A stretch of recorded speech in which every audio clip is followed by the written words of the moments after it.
Trusted একটা place Kohinoor motors. যেমন আমাদের কিন্তু হোম সার্ভিস দিতেছে, তো আপনি মানিকগঞ্জ থেকে কিন্তু তারপরেও আমার এখানে আসছেন। তো 12,000 কিলো চালাইছি 1 বছরের মতো প্রায়, এখন মাস্টার সার্ভিস দিতে আসলাম। জি, তো এই ট্রাস্টেড জায়গাটার জন্য আসলে ভিডিওটা করা। আমি আপনারে এই জন্য মানে আমরা বরাবর যে ভিডিওগুলো দিই ওগুলো হয়তো আমরা কাস্টমারদের আসলে সরাসরি যারা কিনতে আসে বা আমাদের কাছে বাইকগুলো পারচেস করে আমরা চেষ্টা করি তাদের অনুভূতিগুলো জানার। বাট আজকের ভিডিওটা একটু ব্যতিক্রম, এই জন্য আপনাদেরকে বলবো যে আসলে যদি সময় থাকে আর কি, তাহলে প্লিজ একটু পুরো ভিডিওটা দেখবেন, হয়তো আপনারা অনেক কিছু অভিজ্ঞতা হবে, আইডিয়া নিতে পারবেন। আর আজকে আসলে ভাইয়ের সাথে আমরা পরিচয় হবো। ভাইয়া আমাদের কাছে একটা বাইক পারচেস করছে, যেটা হচ্ছে জিপিএক্স ডেমনের এবিএস ভার্সনটা।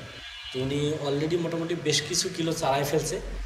তো এখন আমরা ওনার অনুভূতি জানবো, উনি আসলে এই বাইকটা চালায় ভালো মন্দ সার্ভিসগুলো নিল, কেমন লাগলো, এই হচ্ছে আজকের ঘটনা। তো এই জন্য বলবো যে আসলে ভিডিওটা না টেনে দেখেন, তাহলে হয়তো আপনাদের একটা ভালো অভিজ্ঞতা হবে এই বাইকটা সম্পর্কে। স্যার কথা বলবো না, ভাইয়ের সাথে পরিচয়। ভাইয়ের নামটা তুমি কি ভাই? আব্দুল্লাহ কবির ভাইয়া। আচ্ছা, আমি আসলে নর্মালি এরকম ভিডিও কখনো করি না, আজকে হয়তো বা আপনাদের শুরু করতেছি।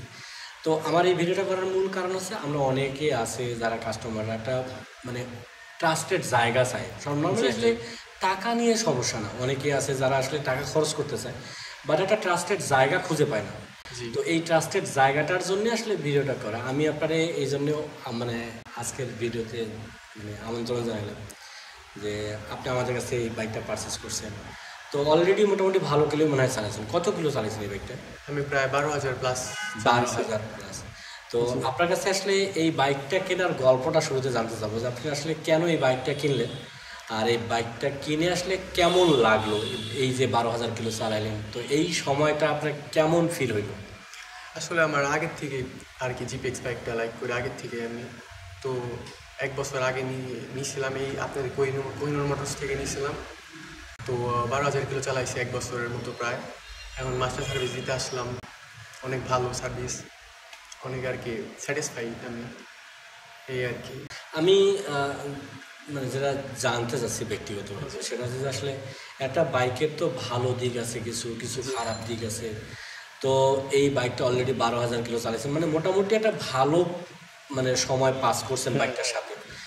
তো আপনার এই বাইকটা আপনাকে কেমন সাপোর্ট দিল, বা আপনি এই বাইকটা চালায় আসলে মানে আপনার যেটা মানে এক্সপেকটেশন ছিল এটা আসলে ফুলফিল হয়েছে কিনা?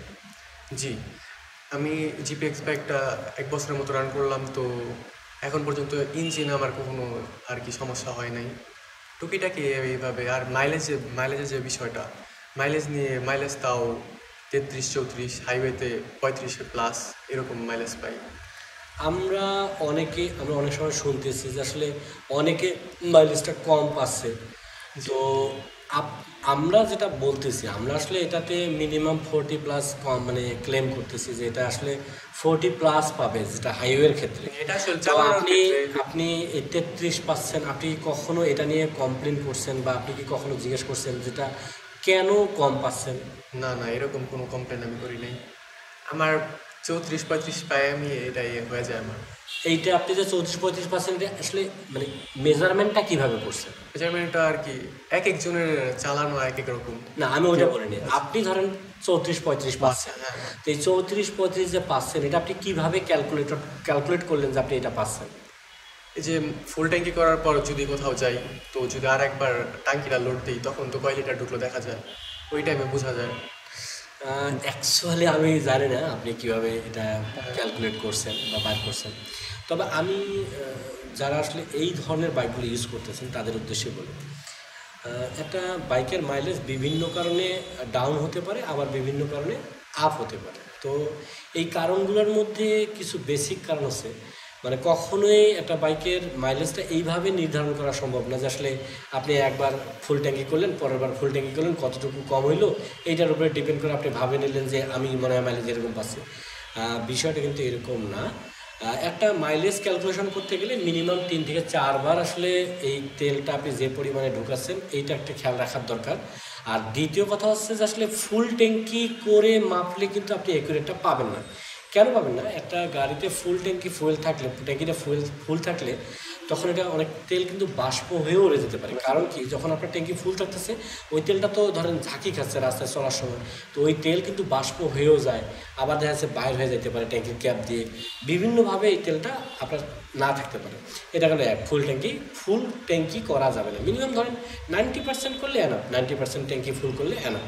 তবে এটা 3-4 বার আপনি ফুল করার পরে একটা অ্যাভারেজ মাইলেজ কাউন্ট করবেন, বা 3-4 বার ঢুকানোর পরে আপনার কত টাকা তেল ঢুকলো বা কত লিটার তেল ঢুকলো, এইটার একটা অ্যাভারেজ করে আপনি অ্যাভারেজ মাইলেজটা নিতে পারেন। এটা হচ্ছে আমার মাইলেজ ক্যালকুলেশনের একটা ধারণা দেয়া।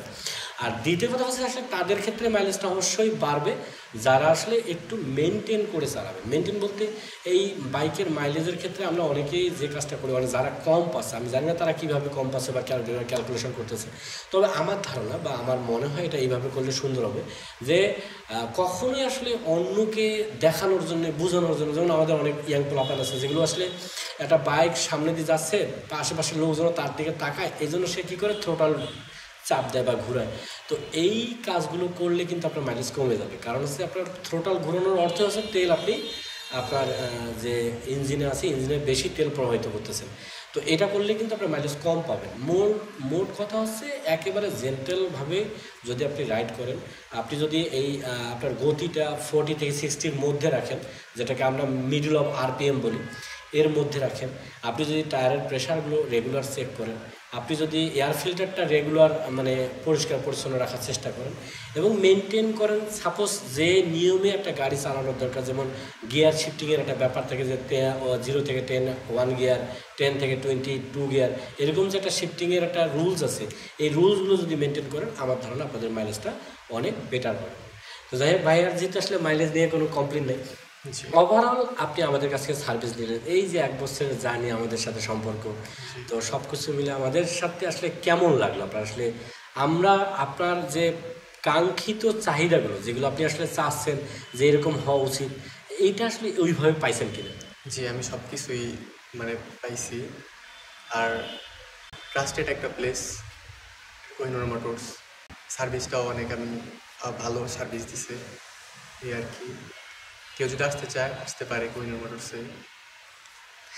অ্যাকচুয়ালি আমি যেটা বলতে চাচ্ছি যে আসলে অনেকে আছে আসলে কনফিউজড হয়ে যায় যে আসলে আমি কোথা থেকে কি করব, কীভাবে করব।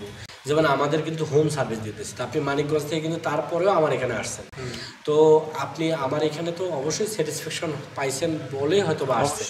তো আমাদের এইখানকার আচার ব্যবহার, যারা আসলে কাজ করতেছে টেকনিশিয়ানরা, তাদের কাজের পারফরমেন্স, মানে সব কিছু আপনার কেমন লাগছে? টেকনিশিয়ানদের বিহেভিয়ার, আপনাদের বিহেভিয়ার, সবার বিহেভিয়ারটাই ভালো, অনেক অনেক আর কি, মানে ভালোই। যাক, ভাইয়াকে অসংখ্য ধন্যবাদ যে আপনি আমাকে এই ভিডিওটা করার জন্য সহযোগিতা করলেন, হয়তো অনেকেরও উপকার পাবো, অনেক উপকৃত হবো। আর আমি দর্শকদেরকে বলবো যে আসলে আপনি হয়তো টাকা থাকলে যে কোনো জায়গা থেকে আপনার কাঙ্ক্ষিত প্রোডাক্টটা পারচেস করতে পারেন। তবে আমার পরামর্শ হচ্ছে যে জায়গা থেকেই কেনেন না কেন, যদি সম্ভব হয় আর কি, কারণ অনেকে আছে ঢাকার বাইরে, তাদের জন্য অনেক ডিফিকাল্ট হয়ে যায়, তো যদি সম্ভব হয় অবশ্যই শোরুম ভিজিট করে দেখে শুনে বুঝে দেন সিদ্ধান্ত নেবেন। আর এছাড়াও আপনারা কিন্তু চাইলে অন্যভাবেও করতে পারেন, সেটা হচ্ছে যে আমাদের যে ভিডিওতে দেওয়া নাম্বার আছে এই নাম্বারগুলোতে কন্ট্যাক্ট করে আপনার মন মতো বা আপনি যেভাবে চাচ্ছেন সেভাবে পাচ্ছেন কিনা, যদি আপনার স্যাটিসফ্যাকশন আসে দেন আমি আপনাদেরকে বলবো অবশ্যই আমাদের শোরুমটা ভিজিট করবেন। আর আমাদের শোরুমের ঠিকানা আছে কোহিনুর মোটরস, মিরপুর 2 নম্বর 60 ফিট রোড, পাকা মসজিদের কাছে। এছাড়া কিন্তু ভিডিও ডিসক্রিপশনে আমাদের নাম্বার দেওয়া থাকতেছে, যা সেটা কল করলে কিন্তু কোহিনুর মোটরস এবং কোহিনুর মোটরসের প্রোডাক্ট সম্পর্কে আরও বিস্তারিত জানতে পারবেন। সো আজকের কথা না, আজকে এই পর্যন্তই। সবাই ভালো থাকবেন এবং অবশ্যই একটা বাইক রাইড করার সময় চেষ্টা করবেন সার্টিফাইড হেলমেট পরে বাইক রাইড করার। আল্লাহ হাফেজ।